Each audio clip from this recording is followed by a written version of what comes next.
Bem-vindos a esta história. Esperamos que gostem da narração. A mensagem do marido chegou 1 minuto antes de o comboio aparecer no extremo da plataforma.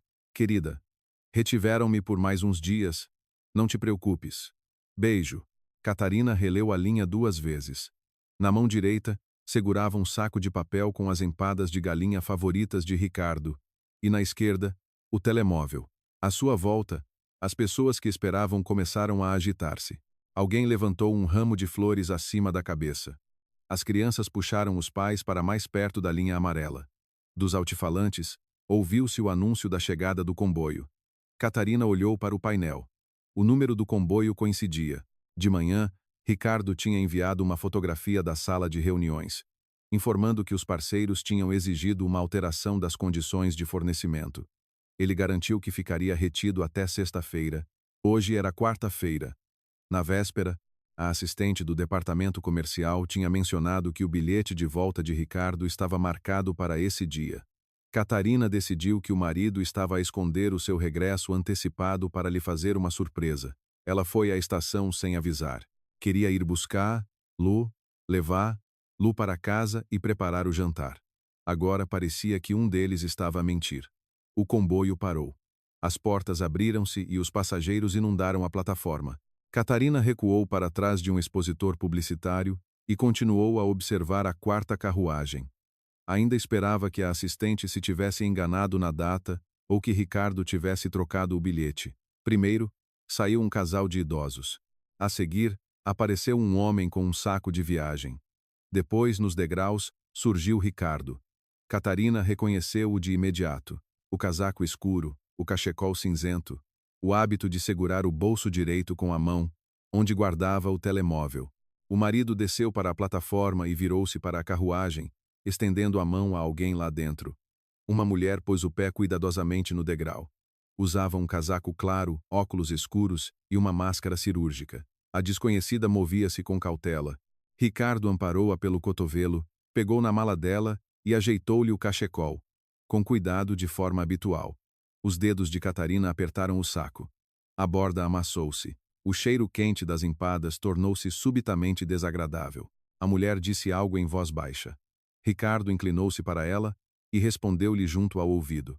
Evitaram abraços e beijos. No entanto, no comportamento deles não havia o constrangimento profissional ou a cortesia casual. Assim se comportam as pessoas que se conhecem há muito tempo, que sabem como o outro prefere andar e quando precisa de apoio. Ricardo olhou pela plataforma. Catarina escondeu-se atrás de uma família com 2 malas. Se o marido tivesse olhado um pouco mais para a esquerda, tê-la ia visto. Ele fixou o olhar nos expositores publicitários, pegou no telemóvel, escreveu uma mensagem e depois levou a sua acompanhante em direção à saída. O telemóvel vibrou. Chegou uma segunda mensagem. A rede aqui é péssima. Ligo à noite. Catarina levantou a cabeça. O marido caminhava a apenas 20 passos de distância, guardando o telemóvel no bolso do casaco. Ela podia tê-lo chamado e exigido uma explicação. Em vez disso, deitou o saco no lixo e seguiu-os. À saída, Ricardo ajudou a acompanhante a entrar num táxi preto e sentou-se ao lado dela. Catarina anotou a matrícula do carro e depois correu para a praça. O táxi deles já estava a sair do estacionamento. Precisa de carro? Perguntou um homem junto a um sedã prateado. Sim. Está a ver aquele carro no semáforo?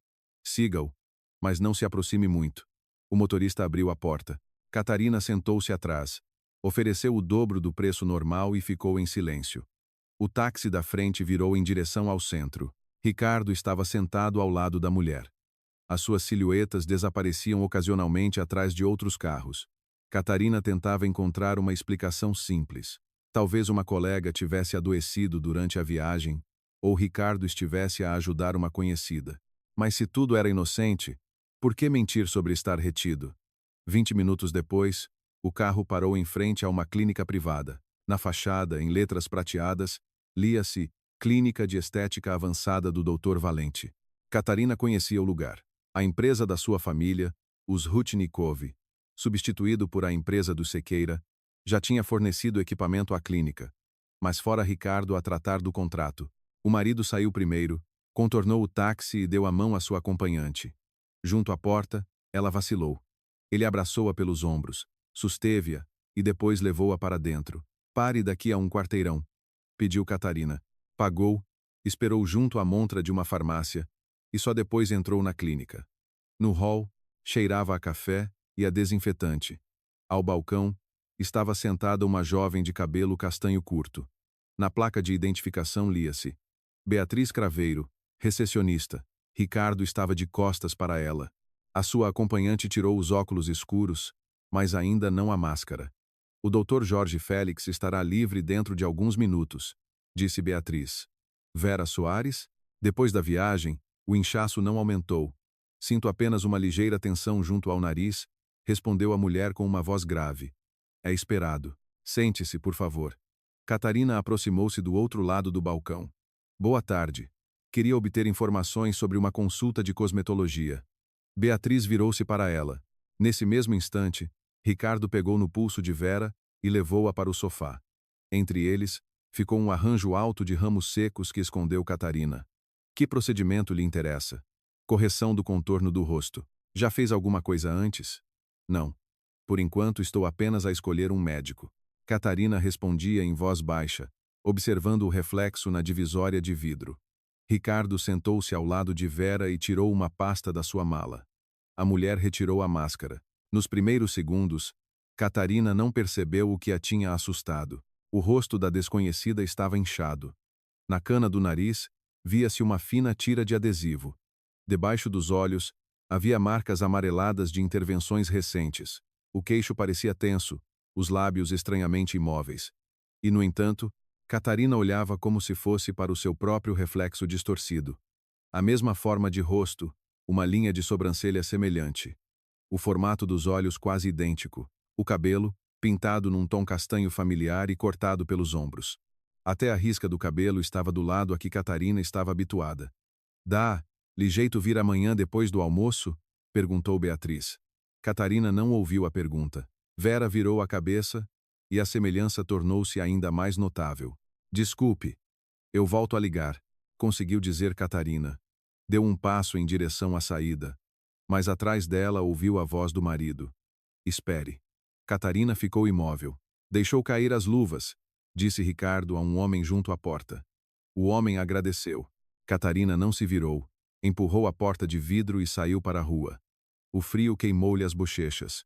Escondeu-se atrás de uma carrinha estacionada e levou a mão à boca. Momentos antes, parecia-lhe que estava a seguir um marido infiel. Agora, a traição parecia inofensiva ao lado do que se passava na clínica. Ricardo tinha trazido uma mulher cujo rosto estava a ser alterado para se parecer com o dela. Catarina pegou no telemóvel e ligou a Margarida. Estás no estúdio? Até ao fim da tarde. O que se passa? Preciso que vejas umas fotografias. Vem cá. Ainda não posso. O Ricardo está aqui. Margarida fez uma pausa. Onde exatamente? Catarina deu-lhe a morada. Tens a certeza de que viste o teu marido? Ele saiu do comboio com uma mulher, embora tenha escrito que ia ficar retido.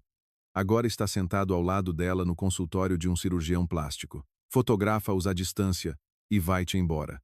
Catarina ligou a câmera e ficou atrás da carrinha. Um quarto de hora depois, Ricardo saiu sozinho, falou ao telemóvel e voltou para dentro. Ela tirou várias fotografias.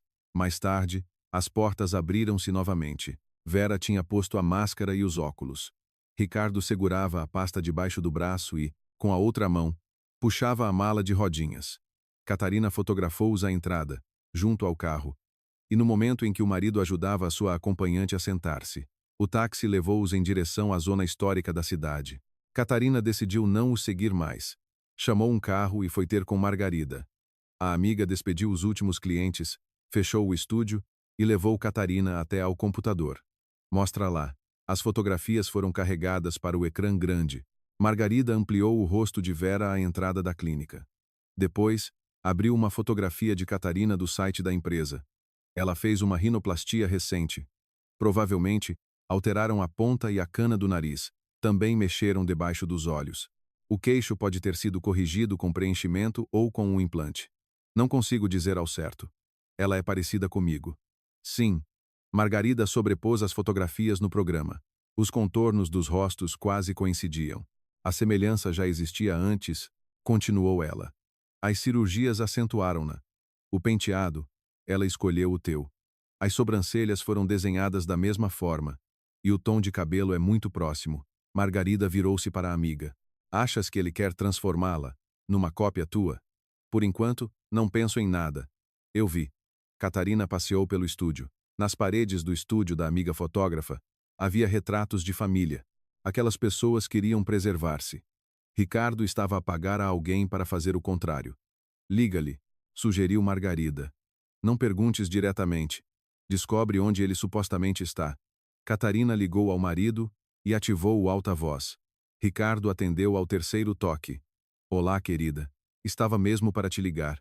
Ao fundo, ouvia-se o barulho da rua. Como estão as negociações? Difíceis. Eles estão irredutíveis no preço. Vou ter de ficar mais tempo. Recebeste a minha mensagem? Sim. Pena que não venhas hoje. A mim também. O hotel aqui é aborrecido, a comida é péssima. Dava muita coisa pelas tuas empadas agora. Catarina olhou para Margarida. Esta fez uma careta. Onde estás hospedado? Perguntou Catarina. Ricardo nomeou um hotel em Coimbra. À noite falamos por vídeo. Dificilmente. Temos um jantar com os parceiros, depois papelada. Não fiques chateada. Claro. Trabalha. Amo-te. E eu a ti. Ela desligou a chamada. Estiveste ótima, disse Margarida. Quase acreditei nele. Isso é que é o mais assustador. A amiga imprimiu as melhores fotografias e colocou-as num envelope. Hoje não voltes para casa sozinha. Preciso de perceber o que ele tirou dos documentos. Combinaram voltar a falar daí a 1 hora. A casa recebeu Catarina em silêncio. Ela foi para o escritório. Ricardo usava o lado direito da grande secretária, Catarina o esquerdo. O casal não trancava as gavetas um ao outro.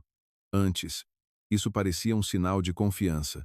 Na gaveta de baixo, estava uma pasta com cópias de cartões de cidadão, contratos bancários e amostras de assinaturas. Catarina tinha organizado na primavera, quando mudou de banco. Abriu o dossiê e folheou os papéis. A cópia do seu cartão de cidadão não estava lá. Tinham também desaparecido 2 requerimentos com a sua assinatura e um contrato antigo onde, na última página, estava a sua assinatura manuscrita. Os restantes papéis estavam no sítio. Catarina sentou-se na cadeira e ligou a Margarida. Ele levou a cópia do cartão de cidadão e as folhas com a minha assinatura. Liga ao advogado. Ainda não. Primeiro vou ver o cofre. Na parede, atrás de um quadro, havia um cofre de metal embutido.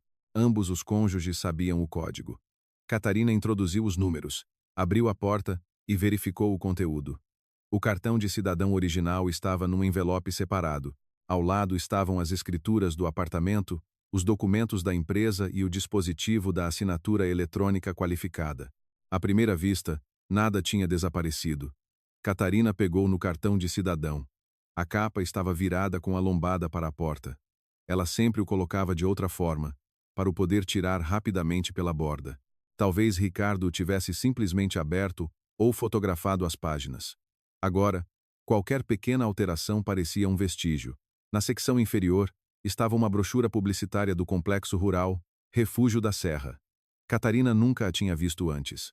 Nas margens, a mão do marido tinha circulado datas para daí a 2 meses. Uma casa na extremidade do terreno estava assinalada com um visto. Ela fotografou a brochura, voltou a pôr tudo no sítio e fechou o cofre. À noite, Ricardo voltou a ligar de um restaurante barulhento. Falou de um fornecedor caprichoso e perguntou se a mulher já tinha jantado. Ela respondia com calma e, depois da conversa, ficou muito tempo sentada na cozinha, às escuras. Depois de falar com ele, Catarina ficou sentada na cozinha, a olhar para a janela escura. Em algum lugar da cidade estava o seu marido, que continuava a fingir uma viagem de negócios. Ao lado dele estava uma mulher cujo rosto se tornava cada vez mais parecido com o seu. Ela não voltou a ligar. No escritório, Catarina abriu o armário de baixo e, entre equipamentos antigos, encontrou uma pequena câmara autônoma. Há alguns anos, tinha-lhe sido oferecida pela empresa de segurança que fornecia equipamento ao escritório. O dispositivo ligava-se com um movimento, transmitia imagens para o telemóvel e guardava a gravação num cartão de memória.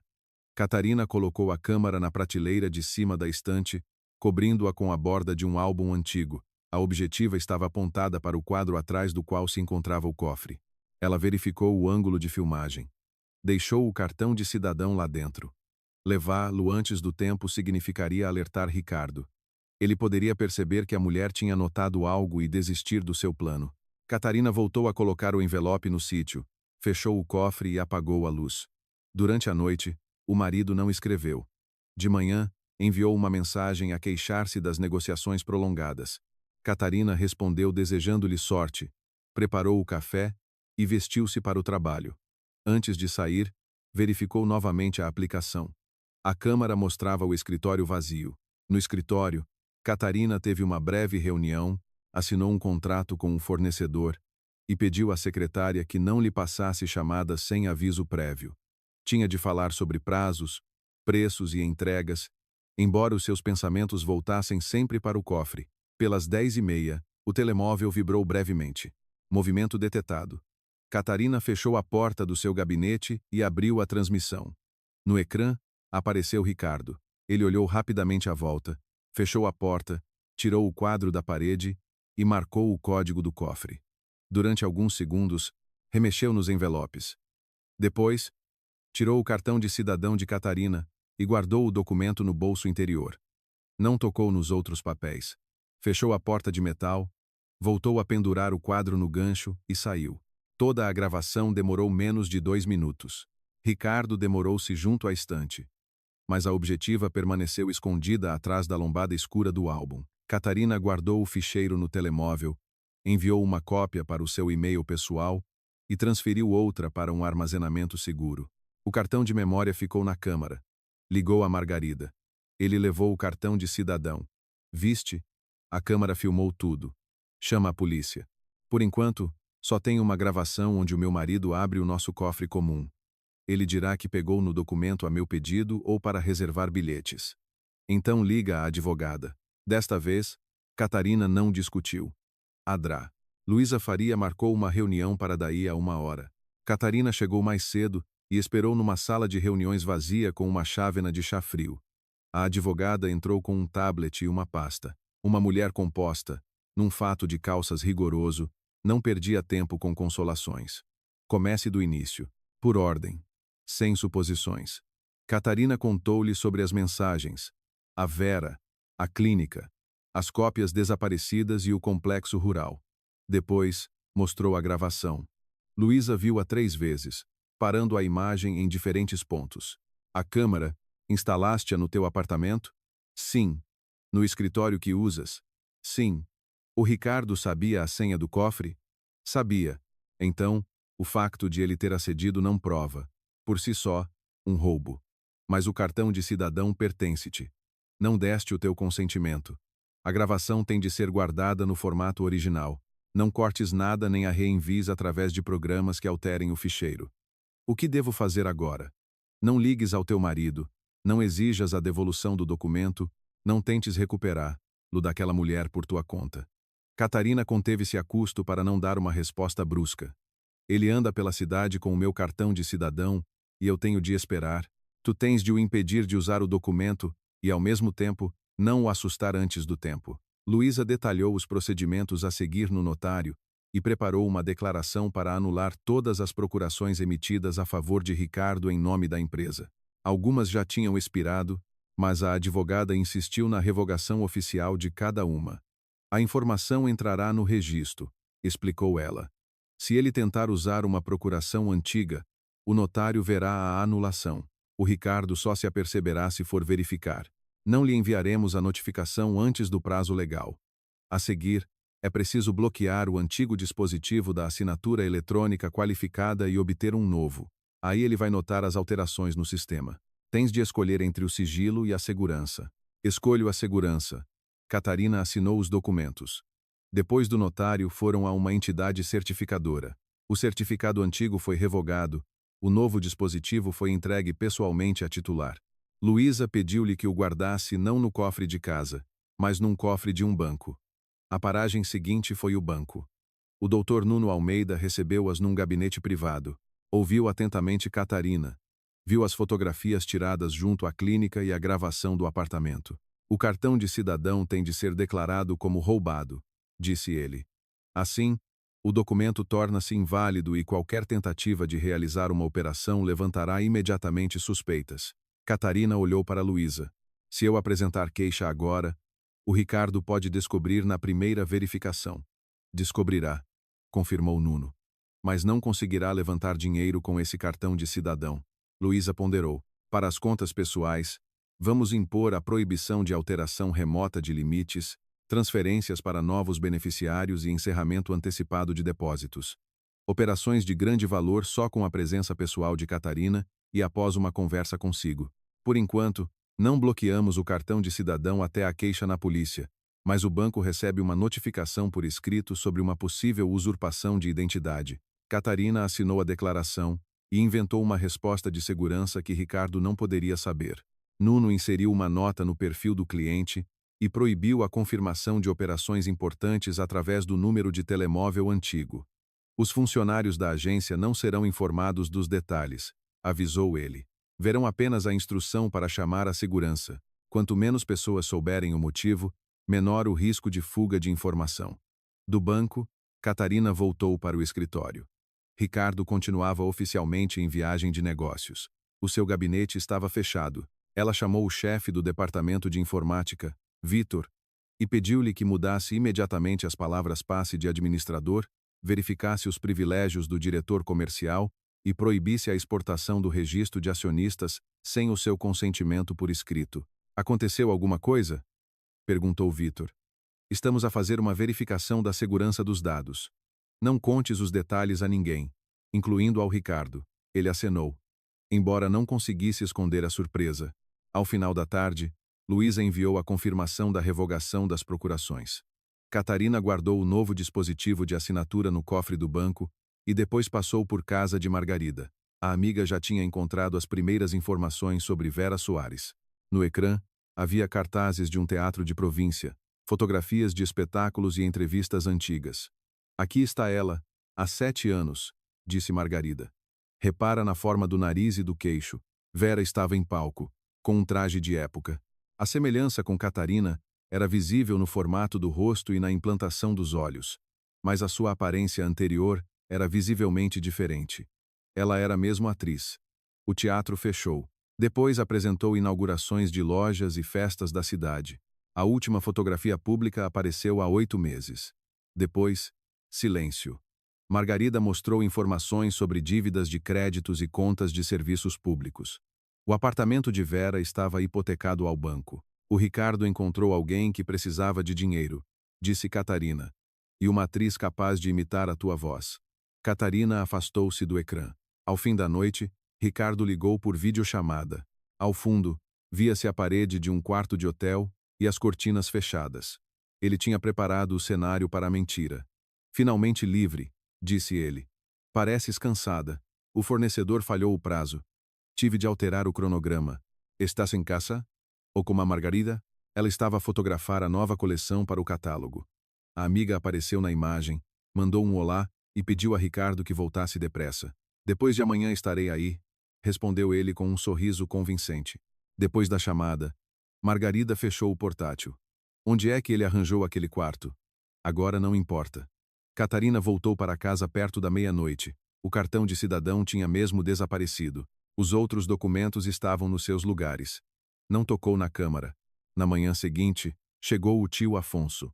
Catarina tinha lhe ligado na véspera e pedido que não contasse a ninguém da sua visita. O tio entrou no escritório pela entrada de serviço para não se cruzar com funcionários conhecidos. Grisalho e robusto, Afonso ouviu a sobrinha em silêncio e tirou os óculos. O teu pai teria despedido o Ricardo no mesmo dia. O pai primeiro batia, depois começava a pensar.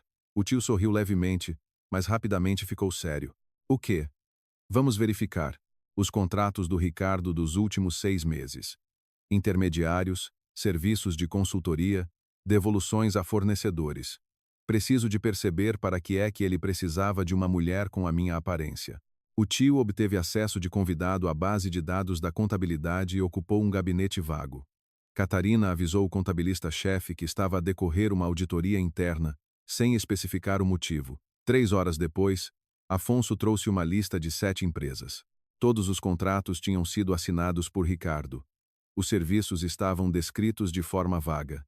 As atas de recessão eram idênticas. O dinheiro saía em pequenas parcelas, dentro do seu limite. Ele disse o montante total. Catarina sentiu as mãos a ficarem frias. Juntando tudo, isto é desvio de fundos. Acrescentou Afonso. Estas empresas estão ligadas. Os fundadores são diferentes. As moradas são de domiciliação em massa. Uma foi registrada por Sérgio Ramos. O apelido não lhe era estranho. Há alguns anos, Ricardo tinha levado esse homem a um jantar da empresa, apresentando-o como um especialista em acompanhamento de negócios. Depois, Sérgio desapareceu do seu círculo. Afonso abriu outro ficheiro. Encontrou uma minuta de uma deliberação da Assembleia Geral. Segundo o documento, tu venderias a tua participação maioritária a uma empresa desconhecida e Ricardo tornar-se-ia o administrador. Onde é que isto estava? No arquivo do departamento comercial. O ficheiro foi apagado, mas uma cópia de segurança foi preservada. Não há assinatura. Ainda não. Mas está indicada uma data para daqui a 5 semanas. Catarina lembrou-se da brochura do Refúgio da Serra. Lá, estavam circulados quase os mesmos dias. Ela ligou a Luísa. A advogada chegou depois do almoço, examinou a minuta e pediu a Afonso que preparasse uma nota de serviço sobre as operações encontradas.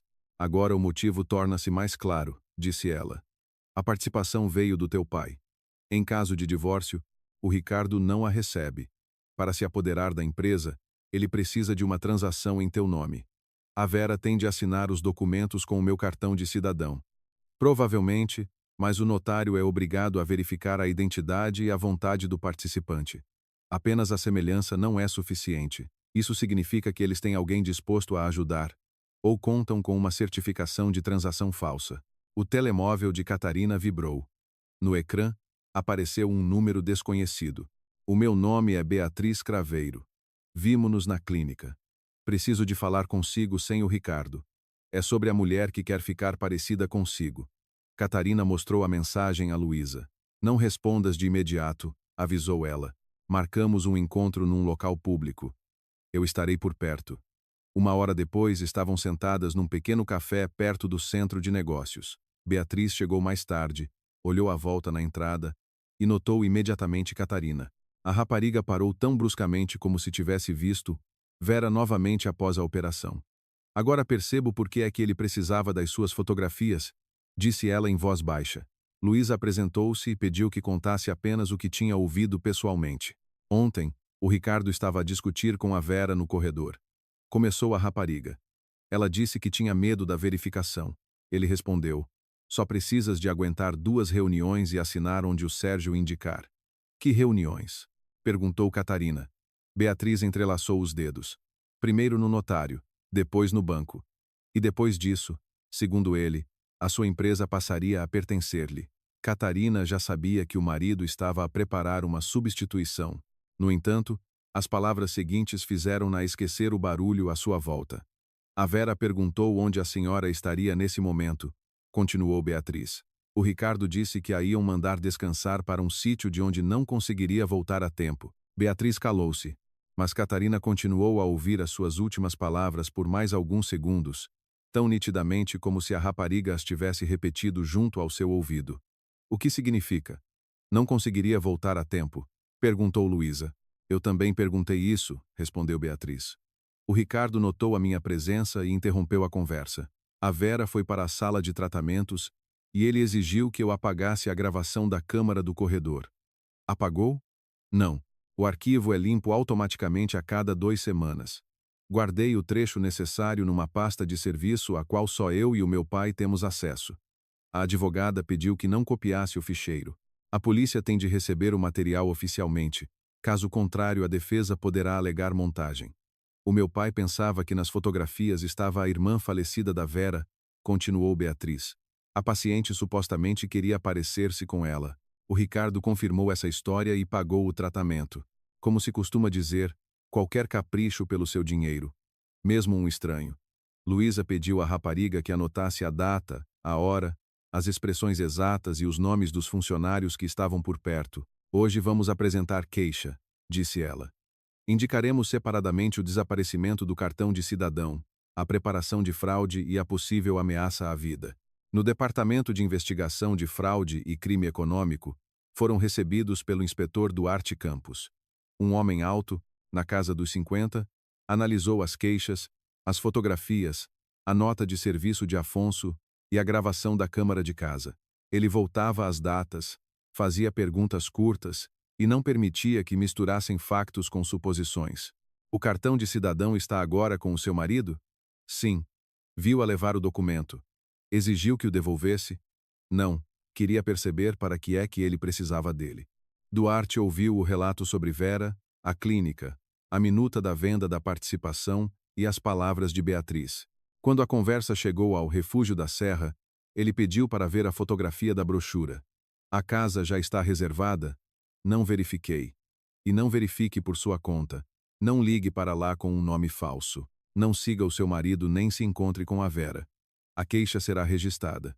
A partir de agora, transmita as informações através da sua advogada. Acha que o Ricardo está a preparar um homicídio? Perguntou Catarina. Essa frase admite diferentes interpretações. Talvez ele a queira isolar durante as transações. Prometer conclusões agora seria irresponsável. O inspetor explicou que uma minuta não assinada ainda não prova uma tentativa de desvio de fundos. Para uma acusação, seriam necessários documentos falsos, uma visita ao notário, uma tentativa de movimentar dinheiro ou outros passos que revelassem o plano geral. Então não o podem deter. Ninguém é detido por suspeitas, mas há bases suficientes para uma investigação e para a proteção da vítima. Duarte obteve o consentimento para examinar o ficheiro original e pediu que mantivessem a câmara até a chegada de um especialista. O Ricardo está convencido de que a senhora não sabe de nada. Sim, que continue a pensar assim, não tome mais decisões por sua conta. No dia seguinte, o marido regressou da sua falsa viagem de negócios. Entrou no escritório depois do almoço, distribuiu chocolates aos funcionários e dirigiu-se imediatamente ao gabinete de Catarina. Finalmente em casa, disse Ricardo fechando a porta. Beijou a mulher na bochecha e pousou uma pequena caixa com uns brincos na mesa. Como correu a viagem? Difícil. Os parceiros foram irredutíveis no preço. Mas o contrato está quase salvo. Catarina ouvia o relato sobre o hotel e pensava em quanto tempo o marido teria gasto a ensaiar. O tio Afonso veio ajudar com a auditoria, disse ela. O rosto de Ricardo revelou uma ponta de irritação. Ô tio, para quê? Há muito tempo que não verificávamos as despesas com intermediários. Podias ter me pedido a mim. Estavas ocupado com as negociações. O marido sorriu, mas os dedos no braço da cadeira contraíram-se. O Afonso vê um crime em cada guia de remessa. Então rapidamente se convencerá de que está tudo em ordem. Ricardo mudou de assunto e começou a falar de férias. Já tinha reservado para Catarina alguns dias no Refúgio da Serra, onde a rede era quase inexistente. Eu não pedi para reservares uma casa. Tu dormes 5 horas por noite. Se recusares, eu próprio te levo e te tranco lá com livros. Ele riu-se. Catarina também fingiu um sorriso. Quando é para ir? Logo a seguir ao relatório anual. A data coincidia com o prazo indicado na minuta da venda da participação. E tu? Fico aqui. Alguém tem de tomar conta da empresa. Antes de dormir, Ricardo pegou na mala de viagem da mulher, verificou o fecho de correr e disse que a ia levar para arranjar. De manhã, Catarina contou isto a Luísa. O inspetor recebeu a informação, mas não revelou o andamento da investigação. Durante vários dias, Ricardo trouxe café à mulher. Interessou-se pelos assuntos de Afonso e ofereceu ajuda à contabilidade. Ao mesmo tempo, tentava aceder ao arquivo corporativo. O chefe do departamento de informática, Vitor, trouxe a Catarina uma impressão dos registros do sistema. O Ricardo pediu para lhe devolver os privilégios antigos. Eu recusei, citando a sua ordem. Depois disso, ele acedeu com a conta de uma funcionária do departamento comercial. O que é que ele procurava? O registro de sócios, um modelo de deliberação da Assembleia e informações sobre o novo certificado da assinatura eletrônica qualificada. Não conseguiu descarregar nada. Quem lhe deu a palavra passe? A rapariga deixou a sessão de trabalho aberta quando foi buscar um café. Catarina ordenou que se mudassem os acessos de todos os funcionários e que se pedisse uma justificação à subordinada. Não a despediu de imediato. Uma medida drástica poderia alertar Ricardo. Afonso descobriu que, através da empresa de Sérgio Ramos, tinham sido pagos a clínica, o apartamento E os bilhetes de Vera. O Ricardo roubou-te para preparar o próximo roubo, disse o tio. Entre os pagamentos, estavam aulas de dicção. Vera estava a aprender a copiar a entonação de Catarina, bem como os seus gestos, assinatura e hábitos. 2 dias depois, o Dr. Jorge Félix contactou ele próprio o inspetor. Após um pedido oficial, a clínica entregou à polícia o processo de Vera, os contratos de pagamento e as fotografias fornecidas por Ricardo. O médico recusou-se a intervir mais. À saída, Beatriz notou que o marido de Catarina trazia um saco de uma loja de cosméticos profissionais. Uma semana depois, Catarina recebeu a confirmação da reserva. Tinham-lhe reservado a casa de hóspedes mais afastada por 4 noites. As refeições tinham de ser recolhidas no edifício principal. A limpeza só era feita a pedido. Não havia pessoal permanente por perto. Há segurança lá? Perguntou ela ao jantar. Na entrada. Para que é que precisas dela? A casa fica junto à floresta. Tens medo dos animais? As pessoas são mais perigosas. Ricardo levantou o olhar. A pausa durou um instante. É por isso que te fará bem descansar deles. No dia seguinte, Catarina, juntamente com Luísa, voltou a encontrar-se com Duarte. Ele informou apenas o necessário para a sua participação. A reserva tinha sido efetivamente feita por Ricardo. Por enquanto, não deveria cancelar a viagem, mas não entraria na casa. O meu marido pode ir lá verificar, disse Catarina. Isso já é da nossa responsabilidade. O inspetor não revelou os métodos de vigilância nem o local onde ela ficaria. Pediu-lhe que continuasse a sua vida normal e que não tentasse obter uma confissão. A incerteza era desgastante. Todas as manhãs, Catarina voltava para casa, para o homem que a beijava antes do trabalho e depois ensinava outra mulher a ocupar o seu lugar. No final da semana, Ricardo sugeriu que fossem visitar o complexo antecipadamente. Para quê?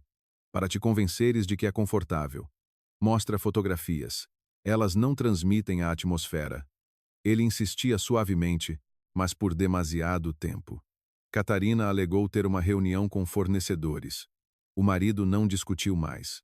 No sábado, Ricardo saiu, supostamente para lavar o carro. 1 hora depois, a aplicação da câmara notificou o movimento no escritório. Catarina abriu a transmissão e viu-o junto à estante. Ele não se aproximou do cofre, tirou uma pasta da prateleira de cima, folheou álbuns antigos e deteve-se a poucos centímetros da objetiva. Ricardo tirou o livro atrás do qual o dispositivo estava antes escondido, mas a câmara estava mais acima, na sombra entre umas caixas.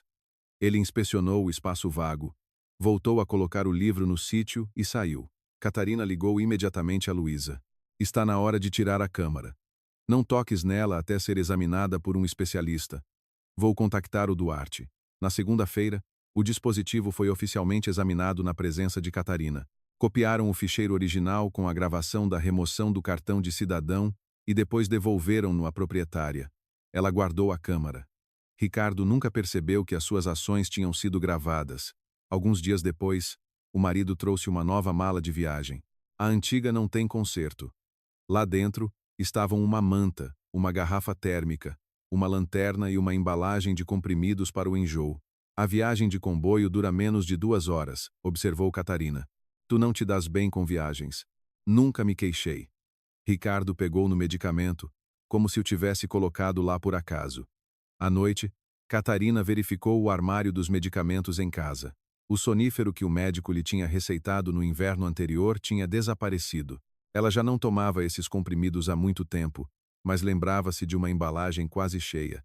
Luísa insistiu que, a partir daquele momento, a amiga não comesse comida preparada pelo marido e não ficasse em casa sem a possibilidade de sair imediatamente.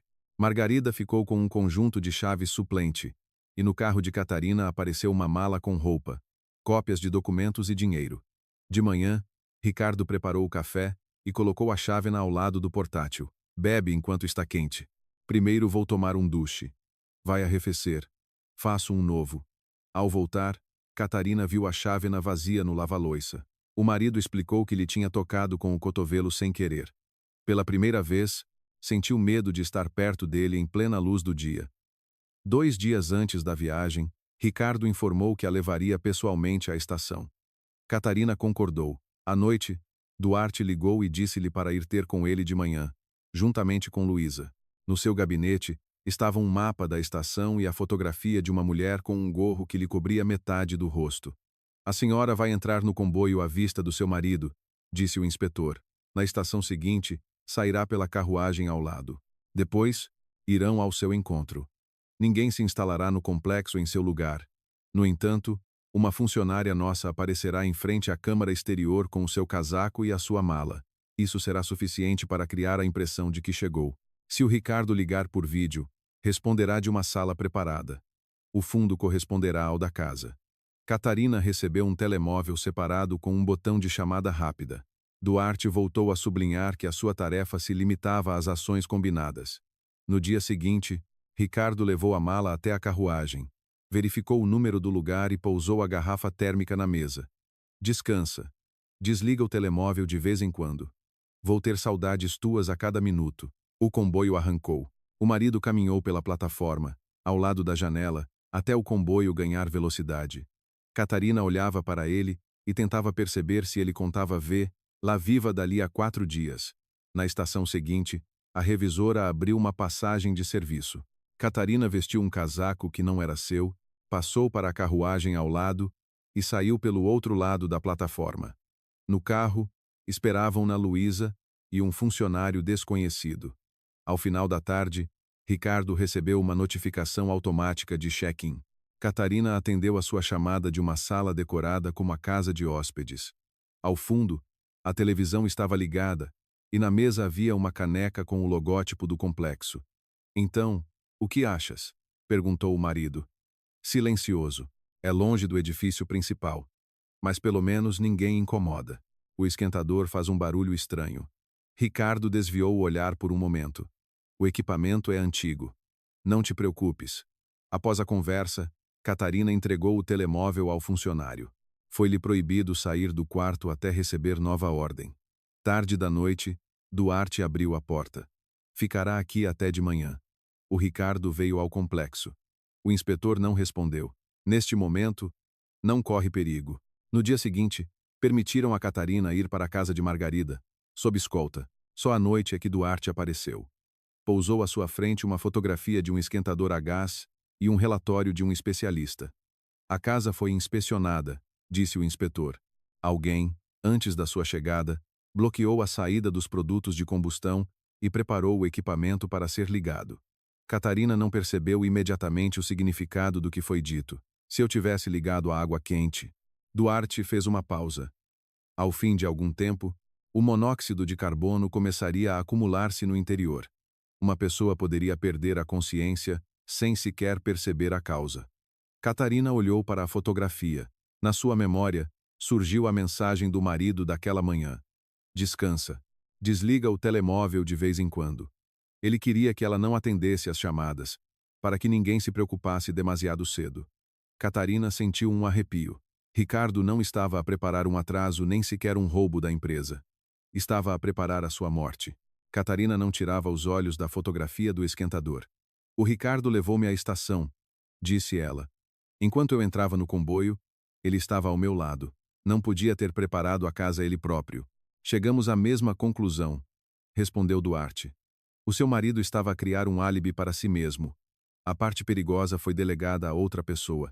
O inspetor colocou sobre a mesa uma fotografia de um homem com um macacão de trabalho. Mário Guedes, técnico do Refúgio da Serra. Ele faz a manutenção das casas de hóspedes mais afastadas e tem chaves suplentes. Na véspera da sua chegada, Guedes registrou um pedido de verificação da tiragem e, no livro de registros, escreveu que não encontrou qualquer anomalia. Então foi ele que bloqueou a saída de fumos. O perito encontrou vestígios de manipulação. De manhã, Guedes voltou para restaurar o sistema e fazer parecer que foi uma avaria. Foi interceptado junto à entrada de serviço. Luísa aproximou a fotografia. Quem lhe pagou? O dinheiro foi transferido através da empresa de Sérgio Ramos, a título de devolução de uma dívida. No telemóvel do técnico, estavam guardados o número da casa e a hora do check-in. O nome de Ricardo não é mencionado. O resto será apurado pela investigação. Duarte forneceu apenas informações relacionadas com a segurança de Catarina.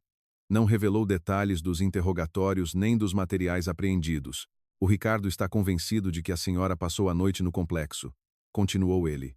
De manhã, recebeu uma mensagem sobre uma dor de cabeça e má rede. Agora, pensa que está a dormir depois da viagem.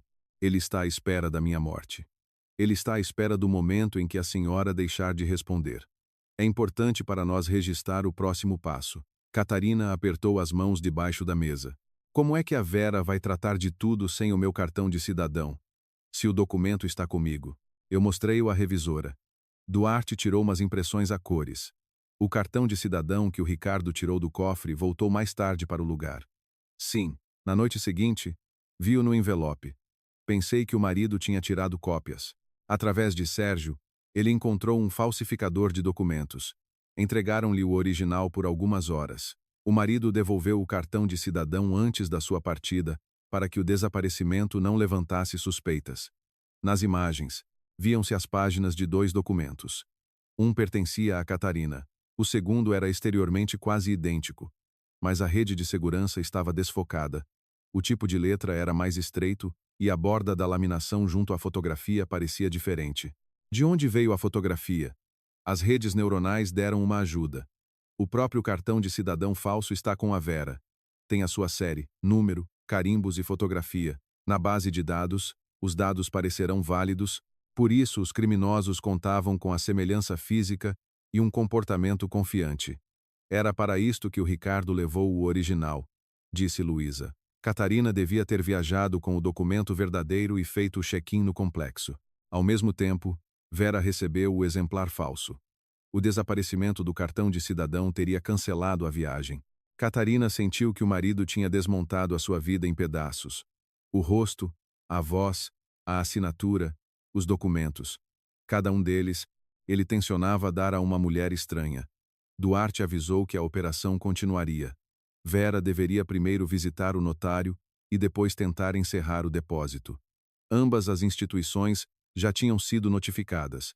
Ninguém autenticaria a transação, o dinheiro permaneceria na conta. Ricardo iria com ela, muito provavelmente observando à distância. Ele evita as câmaras quando está perto do cartão de cidadão falso. Eu quero ver a Vera. Vê, lá, no banco. Após o sinal, Catarina foi levada para um apartamento de serviço, onde Margarida a esperava. O Ricardo ligou-me, disse a amiga. Perguntou se te tinhas queixado de dores de cabeça e se eu tencionava ir visitar-te. Está a verificar quem pode ficar preocupado. À frente de Catarina havia um prato, mas ela não conseguiu comer. Na sua memória, surgiram a nova mala de viagem, a garrafa térmica e o sonífero desaparecido. Guedes deveria terminar o que tinha começado em casa. Por volta do meio-dia, Duarte ligou. Mandaram Catarina vestir um fato de trabalho habitual e ir para o banco através do estacionamento subterrâneo. Na sala de reuniões, estavam Nuno Almeida, Luísa e funcionários da segurança. A Vera marcou para as 2h30, informou Nuno. Apresentou-se com o seu nome. Deu os dados do cartão de cidadão, a antiga palavra-chave e o montante aproximado do depósito. Primeiro ela irá a um funcionário normal, acrescentou Duarte. Após apresentar o documento e assinar, será convidada a vir aqui para uma verificação adicional. Ficará na sala ao lado. A falsificação será detetada imediatamente. Na base de dados, o número coincidirá. O aparelho mostrará uma inconformidade na segurança. A transferência está bloqueada preventivamente. Nessa altura, o notário esperava Vera noutra parte da cidade. Não informaram Catarina onde estavam os agentes nem que meios de registro estavam a ser usados. 15 minutos antes da hora, chegou uma mensagem. Tentativa de autenticação registrada. Permaneçam no local. Mais tarde, Catarina viria a saber que Vera apresentou o cartão de cidadão falso, identificou-se como a titular da participação e assinou a declaração. O notário verificou os dados nos registros e depois colocou o documento no leitor. O aparelho assinalou uma violação dos elementos de segurança. A sósia continuou a responder às perguntas, sem suspeitar do resultado. Confundiu o nome do meio do falecido pai de Catarina e indicou incorretamente o mês em que recebeu a herança. O notário informou sobre uma verificação adicional e adiou a autenticação do contrato. Sérgio levou Vera ao banco, garantindo que tinha havido uma falha técnica. Catarina estava sentada em frente a um ecrã desligado e conseguia distinguir os passos do outro lado da parede. Pelas 3h30, Nuno entrou. Eles estão no edifício. Preparem-se. O ecrã ligou-se. Vera apareceu com um casaco claro, tirou os óculos e pousou o cartão de cidadão em frente à funcionária. Após as operações, o seu rosto tornara-se ainda mais semelhante ao de Catarina. No pulso, brilhava o relógio que Ricardo tinha oferecido à mulher no aniversário. Ao lado, estava a mala de Catarina. O marido tinha-a levado supostamente para arranjar e entregou-a à cúmplice juntamente com outros objetos reconhecíveis. Preciso de transferir o montante total para a conta da empresa Vetor do Norte, disse Vera. O motivo está indicado no requerimento. Com o encerramento antecipado, perderá os juros. Eu sei. A operação tem de ser confirmada pelo chefe da segurança. Convide-o. Tenho pouco tempo. Nuno entrou, apresentou-se e pegou no cartão de cidadão. Primeiro, verificou as informações na base de dados. Depois colocou o documento sob o aparelho. Alterou o documento depois de o ter recebido? Não. O dispositivo não consegue ler vários elementos de segurança. Vera estendeu a mão. Devolva-mo. Vou tirar um novo e volto mais tarde. Primeiro, termine a identificação. Diga a resposta à pergunta de segurança adicional. Não me lembro de a ter definido. A alteração foi feita recentemente. Desde que estive doente, tenho falhas de memória. Faça a transferência com base na assinatura e no cartão de cidadão. Isso não é suficiente. A mulher marcou um número, desligou a chamada e, alguns segundos depois, leu uma mensagem de resposta. Depois, levantou-se. Vou-me embora. A porta abriu-se. Duarte entrou com 2 agentes. Coloque o documento e o telemóvel na mesa. Vera recuou, apertando a mala contra o corpo. O que se passa? Está a ser verificada a utilização de um cartão de cidadão falso. No auricular de Catarina, ouviu-se. Entre. Ela atravessou o limiar. Vera virou-se. A confiança desapareceu. O seu olhar saltou da verdadeira titular dos documentos para o cartão de cidadão sob a mão de Nuno. Você devia estar no refúgio da Serra, sussurrou ela. Eu não estive lá, respondeu Catarina. E este cartão de cidadão não é meu. O Ricardo disse que estava tudo combinado comigo. Ele só combinou a viagem, depois da qual eu deveria morrer. Eu não sabia. Os agentes pegaram no telemóvel e abriram a mala. Lá dentro, encontraram um requerimento falso.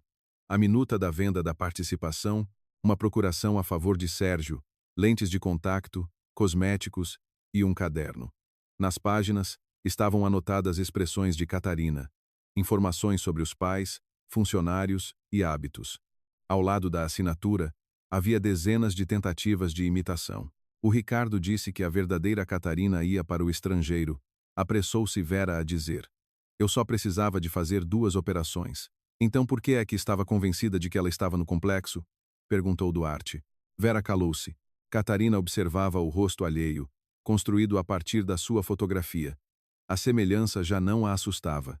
Agora, via a diferença em cada movimento. A sósia tocava no cabelo, franzia os lábios e curvava-se quando perdia o controlo. Catarina, pode sair, por favor, ordenou o inspetor. Na sala ao lado, Luísa pegou-lhe na mão. Ela sabia onde eu devia morrer. Isso será verificado através da correspondência e dos depoimentos. 20 minutos depois, Nuno trouxe o verdadeiro cartão de cidadão de Catarina, que tinha sido entregue para a custódia antes da operação, e mostrou o segundo documento num saco transparente. Ambos os exemplares tinham a mesma série, número e fotografia. O original continua válido, explicou ele. A falsificação será enviada para a perícia. Margarida olhou para os documentos. O Ricardo preparou uma substituta para ti com antecedência. Vera, na presença de um advogado, prestou as primeiras declarações. Admitiu estar ciente do cartão de cidadão falso e de se preparar para receber o dinheiro. Sobre a intenção de matar Catarina, alegou ter se apercebido apenas na véspera, ao ouvir uma conversa de Ricardo com Sérgio. Por que é que não desistiu depois disso? Perguntou Catarina, quando Duarte resumiu as suas palavras. Afirma que teve medo e esperava receber a quantia prometida. Podia ter contactado a polícia. As suas ações serão avaliadas legalmente. O telemóvel do inspetor vibrou. Ele ouviu a mensagem e saiu. Quase de imediato, no ecrã do corredor, apareceu Sérgio. Atravessou o hall e subiu em direção às salas de reunião. Provavelmente, Vera tinha conseguido enviar um sinal combinado. Ao ver os funcionários, Sérgio virou-se e correu para as escadas. Os agentes detiveram-no no primeiro patamar. Da sua pasta, caíram contratos, cópias de assinaturas e o recibo do pagamento ao falsificador do cartão de cidadão. Ricardo esperava no carro numa rua próxima. Ao saber da detenção através de um dispositivo de localização escondido no carro de Sérgio, deixou o seu próprio veículo num pátio e dirigiu-se a um centro comercial na esperança de sair pelo parque de estacionamento subterrâneo. Catarina foi levada para uma sala fechada. Margarida sentou-se ao seu lado. Ele não entra aqui. Eu sei. Então, de que tens medo? De que ele encontre outra vez alguém que faça o trabalho sujo por ele. Um quarto de hora depois, Nuno entrou. O Ricardo foi detido. Catarina fechou os olhos. Não sentiu alegria, mas a expectativa de um novo golpe desapareceu. Pela primeira vez em muito tempo, conseguiu respirar de alívio. Ao final da tarde, Duarte informou que o perigo imediato tinha sido eliminado. Por enquanto, não podia voltar para casa. Estava a decorrer uma busca no apartamento. Margarida levou a amiga para sua casa. Luísa chegou depois da meia-noite. Guedes admitiu ter recebido o dinheiro. Segundo ele, as instruções foram dadas por Sérgio. O técnico devia sabotar a saída de fumos. De manhã, restaurar o sistema e apagar o pedido de intervenção. O Ricardo acompanhou-te para que as câmaras e as testemunhas confirmassem a sua presença na cidade. E o falsificador do cartão de cidadão encontraram-no através da transferência e da correspondência. Durante as buscas, apreenderam o equipamento, material em branco e ficheiros com digitalizações das tuas páginas. Na manhã seguinte, permitiram a Catarina estar presente numa breve conversa com Ricardo. O encontro decorreu através de um vidro.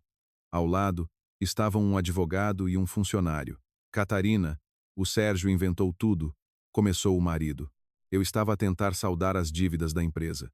Para isso, levaste o meu cartão de cidadão, mandaste fazer uma falsificação e contrataste um técnico. Eu devolvi o documento. Não perdeste nada. Tu ias levar o dinheiro, o negócio e a minha vida. Ricardo inclinou-se para o vidro. Retira o teu depoimento sobre o cofre. Diz que foste tu que lhe deste o cartão de cidadão para um seguro. Sem as tuas palavras, a gravação não prova nada.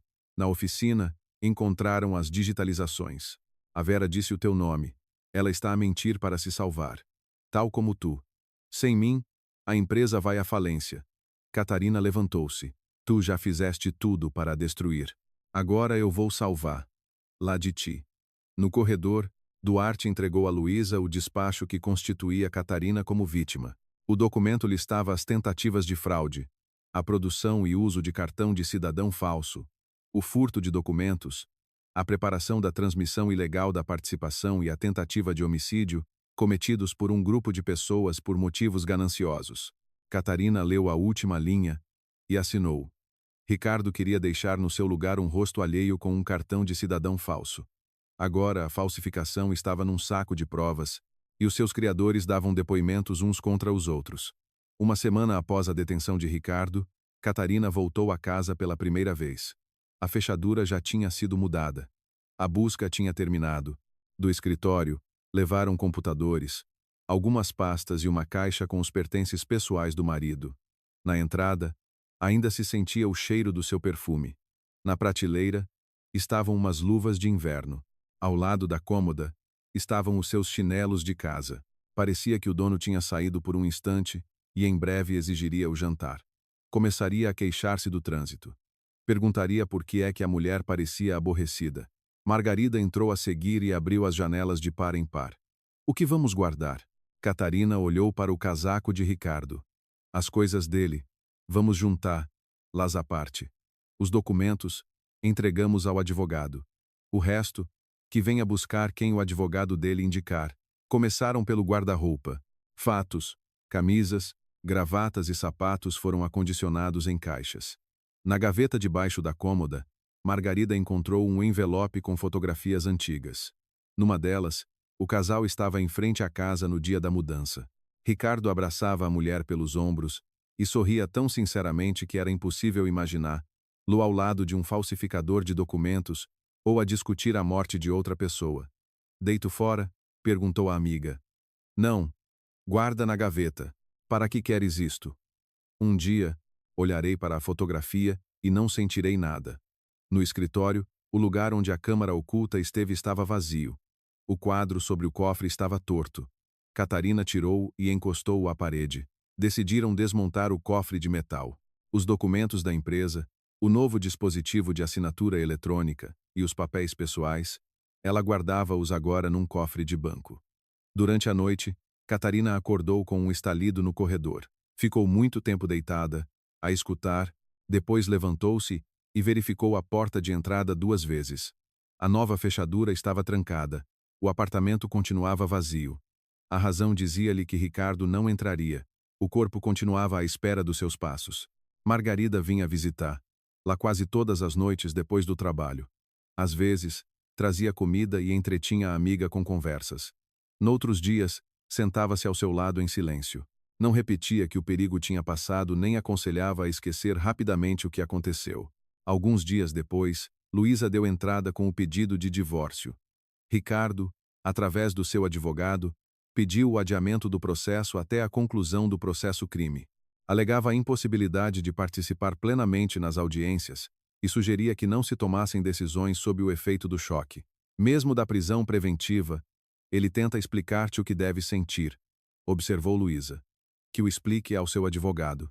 O tribunal não encontrou fundamentos para manter o casamento. Ao mesmo tempo, a empresa apresentou um pedido de indemnização pelos fundos desviados através de contratos fictícios. Afonso refez a cadeia de pagamentos. Parte do dinheiro foi congelada nas contas das empresas de fachada. O resto foi gasto no tratamento de Vera, no aluguer do apartamento, nos serviços de maquilhador, na produção do cartão de cidadão e no pagamento dos serviços de Guedes. Ele financiou o crime com o teu dinheiro, disse o tio, espalhando os documentos sobre a mesa. Quase não arriscou os seus próprios fundos. O Ricardo há muito que considerava a empresa como sendo de ambos. Não. Ele considerava a sua. Afonso assumiu temporariamente o cargo de consultor financeiro. Não tentou gerir no lugar da sobrinha, mas todas as manhãs trazia uma lista de operações duvidosas. 2 funcionários admitiram ter assinado atas fictícias por ordem do diretor comercial. Um recebeu um prêmio pelo silêncio. Ao outro prometeram uma promoção. Catarina reuniu a equipa na sala de conferências. Todos os contratos estão a passar por uma verificação interna, informou. Os salários serão pagos a tempo. Cumpriremos as nossas obrigações para com os parceiros de boa-fé. Peço que não discutam o processo-crime com estranhos e não ocultem informações que possam ser relevantes para a investigação. Após a reunião, as pessoas não se apressaram a sair. A primeira a aproximar-se foi a chefe de armazém. O seu pai, uma vez, salvou a empresa depois de um fornecedor ter desaparecido com um adiantamento. Na altura, pensamos que estava tudo acabado. Ele conseguiu. E a senhora também conseguirá. Catarina agradeceu-lhe, voltou para o gabinete e fechou a porta. Só ali se permitiu ficar alguns minutos sentada, com o rosto entre as mãos. O pai tinha lhe deixado um negócio que o marido quase transformara no preço da sua morte. A investigação durou 8 meses. Duarte não lhe contava sobre os interrogatórios e as diligências. Chamava-a para o reconhecimento de objetos, verificação de assinaturas e confirmação de datas. As restantes informações, ela recebia-as através de despachos oficiais e das explicações de Luísa. A perícia confirmou que o cartão de cidadão foi produzido numa oficina clandestina. Na memória do computador, estavam guardadas as digitalizações das páginas do original, a fotografia de Vera e a correspondência com Sérgio. Um programa específico foi usado para corrigir a imagem e reproduzir os carimbos. Na mesa do falsificador, encontraram folhas de teste com os dados de Catarina. Os registros da clínica mostraram como Ricardo levava fotografias da mulher, discutia a forma do nariz, do queixo e o formato dos olhos. O doutor Jorge Félix entregou a documentação médica após um pedido oficial. Admitiu ter acreditado na história do trauma psicológico de Vera, mas recusou-se a continuar as intervenções quando as exigências se tornaram perigosas para a paciente. Beatriz descreveu detalhadamente a conversa junto à sala de tratamentos. A gravação que guardou coincidia temporalmente com as mensagens encontradas no telemóvel de Vera. Guedes, inicialmente, afirmou que queria apenas estragar as férias a uma cliente rica. A perícia destruiu essa versão. O técnico sabia que a saída de fumos bloqueada levaria à acumulação de monóxido de carbono. Na correspondência, Sérgio prometia a segunda parte do pagamento após a notícia da morte de Catarina e exigia que o sistema fosse restaurado de manhã. Ricardo culpava Sérgio. Sérgio apontava Ricardo como o organizador. Guedes garantia que não fazia perguntas. E Vera apresentava-se como uma executante enganada. A investigação cruzou transferências, chamadas, encontros e ficheiros eletrônicos. O plano comum foi confirmado independentemente das suas confissões. Durante a investigação, descobriu-se uma apólice de seguro de vida de valor elevado. Ricardo tinha-a subscrito alguns meses antes da viagem, indicando-se a si mesmo como beneficiário em caso de morte da mulher. O pedido foi assinado com a assinatura eletrônica dela. A companhia de seguros aceitou os documentos, mas não chegou a concluir o processo por falta de um questionário médico. Ele ia receber dinheiro também depois da tua morte, disse Luísa. A empresa e o depósito não lhe chegavam. Ele planeava começar uma nova vida. Para isso, precisava do máximo de fundos possível. A resposta à pergunta sobre que vida Ricardo preparava foi encontrada no seu segundo smartphone. O aparelho estava numa caixa de um relógio caro, na prateleira de cima do guarda-roupa. O telemóvel não era usado para comunicar com Sérgio, Guedes e Vera, por isso, a princípio, foi considerado um aparelho suplente. Após uma análise técnica, descobriu-se uma correspondência com Helena Schmidt, de 25 anos, que vivia na Alemanha. A relação durava há mais de um ano.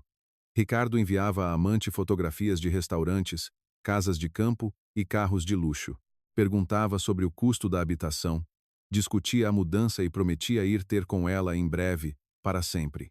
A Catarina, ele chamava de obstáculo que o impedia de vender o negócio e começar uma nova vida. Luísa entregou as impressões após a autorização do inspetor. Numa das últimas mensagens, Helena perguntava: "Vais adiar outra vez? Estou farta de esperar. Prometeste que até ao final do mês tudo estaria resolvido." Ricardo respondeu: "A data é final. Em breve, receberei o que me é devido. Fecharei os negócios e vou ter contigo. Não terei de voltar mais." Catarina pousou a folha na mesa. Esperava ver uma instrução aos cúmplices ou discussões sobre o cartão de cidadão falso. Em vez disso, à sua frente estavam as confidências que o marido partilhava com a jovem amante, enquanto em casa fingia ser um esposo atencioso. "A Helena sabia do crime?" perguntou Catarina. "Não há menções diretas", respondeu Luísa. O Ricardo dizia que se estava a divorciar, a vender a empresa e que receberia uma grande quantia. A investigação enviou um pedido à Alemanha. Ela será interrogada através do procedimento estabelecido. A Vera devia dar-lhe o meu rosto. O Sérgio, a empresa. O Guedes, a minha morte. E a Helena esperava por ele com o dinheiro. Parece que ele tencionava deixar os executantes aqui. Da correspondência, depreendia-se que Ricardo procurava casa na Alemanha. Informava-se sobre a transferência de grandes somas e interessava-se pela abertura de uma conta para estrangeiros. A Helena, ele prometeu um apartamento, viagens e um negócio próprio.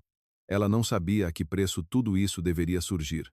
Durante o interrogatório, Helena informou que considerava Ricardo quase divorciado. Ele garantia-lhe que a mulher concordava em vender a empresa, mas que estava a atrasar o processo por teimosia. Após a notícia da detenção, Helena cessou a comunicação e entregou à investigação as mensagens guardadas. Catarina releu a última promessa do marido. Nessas palavras, não havia ansiedade nem dúvida. Ricardo já via um futuro onde a esposa tinha morrido, os participantes do esquema tinham feito o seu trabalho, e ele partia para junto da jovem amante. Agora, tornou-se claro para que precisava da empresa, do depósito e do seguro. Estava a juntar dinheiro para a fuga e queria desaparecer antes que os cúmplices exigissem a recompensa prometida. Vera deveria ser usada apenas por alguns dias. Logo após a morte de Catarina, a sósia deveria concluir os negócios antes que a notícia da morte aparecesse nos registros estatais. Depois, planeavam enviar, lá para fora da cidade com novos documentos falsos. Ricardo tencionava anunciar aos parceiros que a mulher tinha vendido o negócio pouco antes do acidente. Sérgio preparara uma carta em nome de Catarina. Nela, ela supostamente confessava que estava cansada de gerir a empresa, que decidira partir e pedia que não a procurassem. "Eles não me conheciam mesmo", disse Catarina. Afonso abanou a cabeça. "O Ricardo conhecia-te, só que achava que os outros acreditariam num papel com a tua assinatura." A pedido da investigação e das vítimas, Os bens dos arguidos foram arrestados dentro dos limites do prejuízo estimado. Foram impostas restrições ao apartamento de Sérgio, às contas de Ricardo e ao carro de Guedes. Parte dos fundos foi bloqueada nas contas das empresas fictícias. Vera colaborou mais ativamente do que os outros. Mostrou o apartamento onde decorriam os ensaios. Contou como aprendeu a copiar a assinatura, a voz e os movimentos de Catarina. A princípio, Ricardo garantia que a mulher entregaria o negócio voluntariamente, mas que tinha medo de aparecer no notário após uma doença grave. Vera rapidamente percebeu que a história era inventada. O cartão de cidadão falso e o pedido de encerramento do depósito não deixavam dúvidas. No entanto, não recusou o dinheiro. A cúmplice soube da preparação do homicídio na véspera da viagem. Sérgio disse na sua presença que, depois do refúgio da Serra, a verdadeira proprietária não incomodaria mais ninguém. Vera exigiu um aumento da recompensa, recebeu parte da quantia e continuou a executar o plano. Ela podia ter te salvo com uma chamada, disse Margarida após mais uma sessão do julgamento. Podia. Tu odeias-a? Catarina ponderou. Não, o ódio mantém uma pessoa por perto durante demasiado tempo. Quero que eles fiquem onde se meteram. O Dr. Jorge Félix pediu para se encontrar com ela depois de prestar depoimento. Catarina só concordou na presença de Luísa. As suas fotografias deviam ter me feito parar, admitiu o médico. Decidi que estava a lidar com um trauma pessoal da paciente e não verifiquei a história do Ricardo. O que o fez parar foi o perigo para a Vera. Sim, demasiado tarde. Catarina não o consolou. A clínica devolveu o dinheiro recebido a uma conta especial até a decisão do tribunal. Beatriz manteve o emprego. O seu pai implementou novas regras. O pedido para tornar um paciente parecido com uma pessoa viva específica passava agora a ser analisado por uma comissão. Este encontro não trouxe alívio, mas fechou mais uma porta. Naquela noite, Catarina passou pelo espelho da entrada e, pela primeira vez, não parou. O reflexo já não lhe parecia roubado. A outra mulher podia ter mudado o nariz, o penteado e as sobrancelhas, mas não os anos vividos, as escolhas e a memória. O divórcio foi finalizado antes do processo crime. Ricardo tentou reivindicar o apartamento e a participação na empresa. Luísa apresentou os documentos. A casa, Catarina adquiriu-a antes do casamento. O negócio, recebeu-o do pai. O tribunal deixou os bens pessoais com a proprietária. Foram considerados bens comuns do casal um carro e os fundos numa conta conjunta. O carro foi arrestado para garantir a ação civil. O dinheiro foi destinado ao pagamento parcial dos danos. Após a audiência, o advogado de Ricardo entregou uma carta. Luísa leu-a primeiro. O marido não admitia a culpa. Escrevia sobre pressão, erros e pessoas que se aproveitaram do seu desespero. Relembrava os 12 anos de casamento, as viagens e as festas. No final, pedia que confirmasse que nunca antes tinha demonstrado crueldade. Vais responder? Perguntou Luísa. Catarina dobrou a carta. Ele está outra vez a pedir-me para o ajudar. Mesmo agora. O envelope ficou na mesa da advogada. Os problemas na empresa surgiam diariamente. Um parceiro estrangeiro recusou um fornecimento devido ao risco de reputação. O banco exigiu garantias adicionais. Vários clientes ameaçaram rescindir os contratos. Catarina foi ela própria às negociações. Não escondeu a investigação nem pediu que acreditassem em promessas. Mostrou os resultados da auditoria, as novas regras de controlo e a confirmação dos seus poderes. O seu diretor comercial contornou as restrições durante anos. Observou o representante do banco. É por isso que o sistema antigo já não existe. Agora, uma só pessoa não pode realizar uma operação de grande valor, incluindo eu. A linha de crédito foi mantida, embora as condições tenham sido endurecidas. Para Catarina, esta foi a primeira vitória conquistada após a traição do marido. No outono, começou o processo crime. Ouvir como a defesa transformava um homicídio preparado numa cadeia de acasos era difícil. Ricardo afirmava que queria assumir temporariamente a gestão da empresa, saldar as dívidas e depois restaurar os direitos da mulher. Do esquentador, supostamente não sabia nada.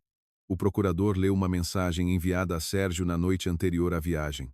Depois de amanhã, não haverá mais obstáculos. O importante é que o técnico limpe tudo antes da chegada da polícia. Ricardo garantia que se referia a documentos. Depois, apresentaram o histórico de pesquisas do segundo dispositivo. sinais de envenenamento por monóxido de carbono, tempo até a perda de consciência, possibilidade de determinar a causa da morte em caso de exame tardio. Na correspondência com Helena, ele indicava a mesma data como final e prometia deixar o país em breve. Catarina estava sentada ao lado de Luísa. O marido tinha calculado antecipadamente quanto tempo a sua morte demoraria e quando poderia partir para junto de outra mulher.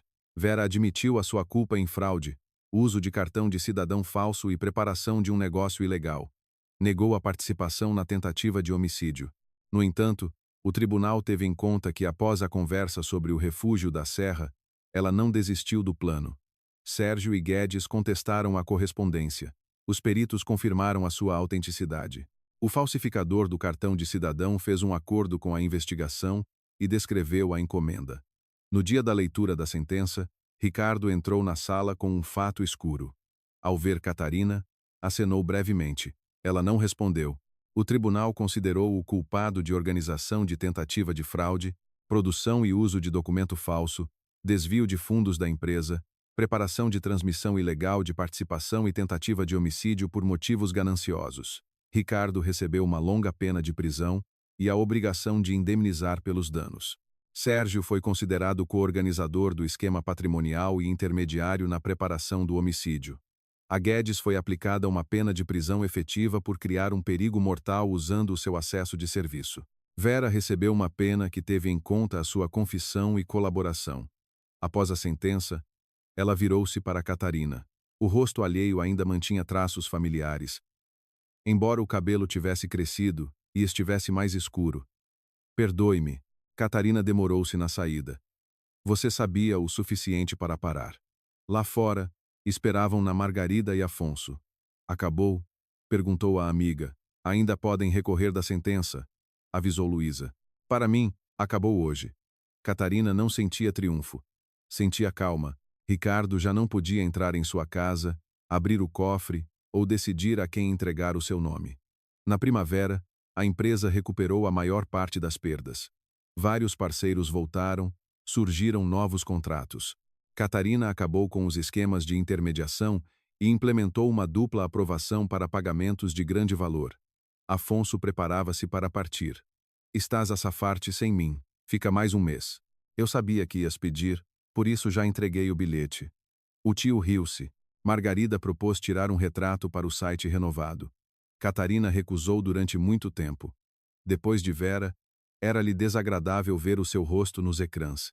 A amiga insistiu. No estúdio, não havia secretária de trabalho, pastas nem decorações austeras. Catarina sentou-se junto à janela, com uma camisa clara. Estás a esconder-te outra vez, disse Margarida. Estou à tua frente. À minha frente está uma diretora, pronta para assinar um contrato. Onde está a minha amiga? Catarina sorriu. Assim já está mais perto. A primeira fotografia bem-sucedida apareceu sem edição. No ecrã, estava uma mulher parecida apenas consigo mesma. Nem a cirurgia, nem a maquilhagem, nem o andar ensaiado poderiam apropriar-se do seu medo, da sua decisão e da sua capacidade de recomeçar. 2 meses depois, a empresa ganhou um concurso para o fornecimento de equipamento de diagnóstico de distúrbios respiratórios. O contrato deveria ser assinado na cidade de onde Ricardo, uma vez, supostamente regressara de uma viagem de negócios. Catarina decidiu ir de comboio. Margarida acompanhou-a à estação.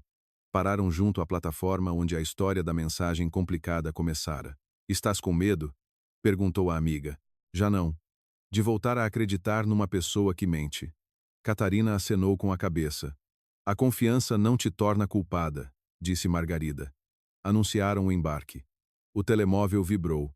Afonso informou que o banco tinha confirmado a garantia e que os parceiros estavam prontos para assinar o contrato sem alterações.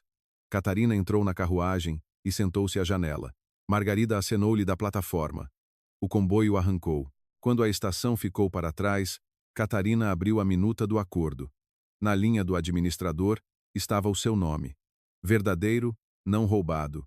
Não reescrito por mão alheia. Ricardo queria transformar a sua vida num conjunto de coisas das quais se pudesse dispor. Cartão de cidadão, assinatura, empresa, rosto. Ele enganou-se. O nome pertencia a Catarina, e o futuro também.